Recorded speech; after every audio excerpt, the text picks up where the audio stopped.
I had felt like a calling to missions and being in Africa a couple years ago.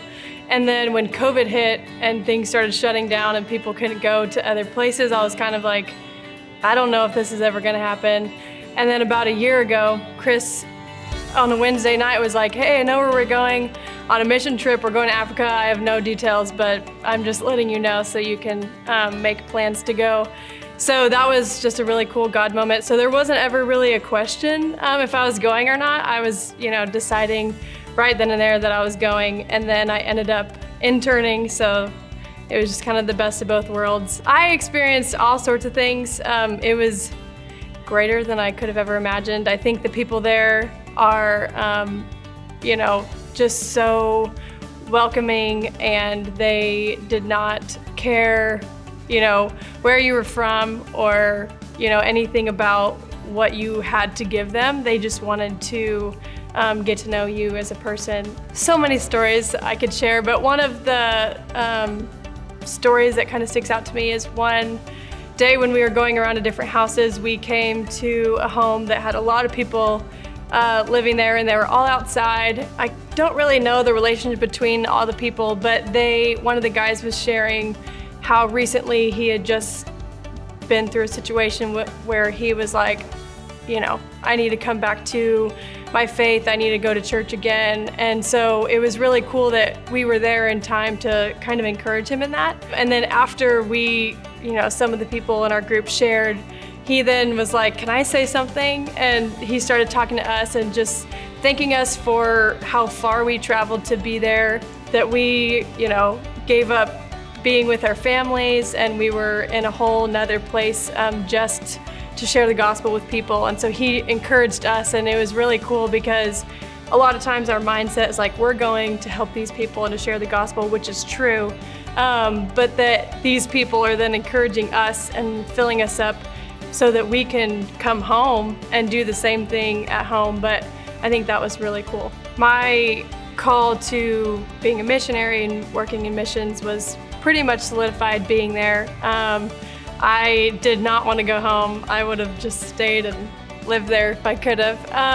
But I think it just reminded me that, one, that calling is real, and that, that's the things that I want to do. But it also just reminded me that where I'm living currently is also my mission field. And so I can't just continue to, be like, oh, I'm a missionary when I'm here, or I'm a missionary if I go to this place. But no matter where I'm living, whether it's here or in another country, I'm a missionary right there. And so I need to just work with where I'm at and love the people around me no matter where I'm at. But it definitely kind of confirmed that I want to go overseas. Recently, before this mission trip, I've actually had some discussions with people about how, what's the point of a mission trip?